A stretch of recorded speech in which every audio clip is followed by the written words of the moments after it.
My name is Graham Sharpe. I've written a book which is called PROSTrATE CANCER, and which you probably realise is not the actual name of the disease with which it deals. That's prostate cancer. Whilst during your treatment you may end up being prostrate, particularly while you're having the radiotherapy, it's actually called prostate.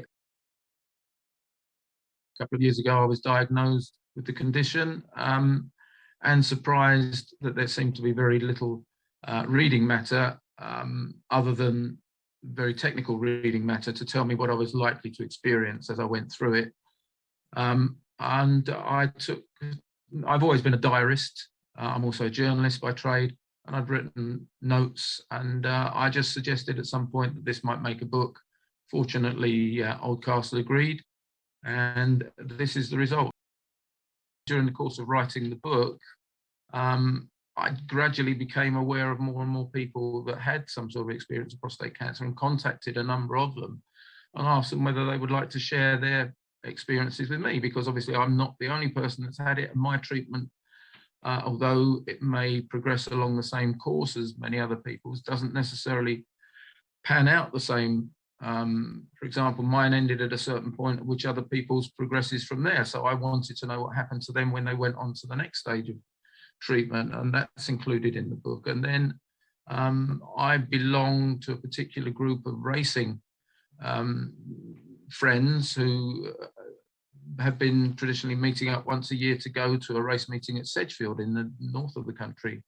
And I just speaking to some of those, it suddenly became very obvious that 3 or 4 of them, out of what is probably a total number of maybe 12 to 15, had all already had prostate cancer treatment, which I didn't know, having been quite closely, associated with them. So 3 of them volunteered to let me know what it was like for them, and that's included in the book. And I'm all the grateful to all of those for doing that. And then gradually, I heard about other people, and particularly Lauren Clark, who is the widow of England cricketer Bob Willis, who died in late 2019 of prostate cancer. And I contacted her and asked her whether she would be interested in telling me what it's like from her perspective, having somebody very close to you become a fatality through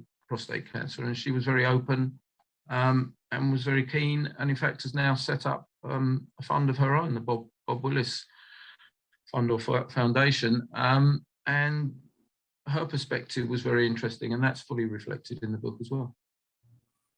I looked around, particularly when I first had the idea of writing the book, to see whether I was wasting my time, because there'd been loads of them published already. There were 1 or 2 in America that I could see, but I really, and I hope I'm not, I haven't overlooked somebody, and I'm not talking out of turn here, but I didn't find anything that really told me what it was going to be like. I found quite a lot of information about people, particularly high-profile people who had it and were happy to announce when they didn't have it any longer that they'd had it, but they didn't go into any great detail of what it had been like for them, by and large. I haven't personally come across anything which details the process in the way that I've tried to. I think it would be very useful for anybody that's about to go through the process, interesting to those who've been through it to see what others have to do, and of interest to those who are related to or friends of other people that are in the same position.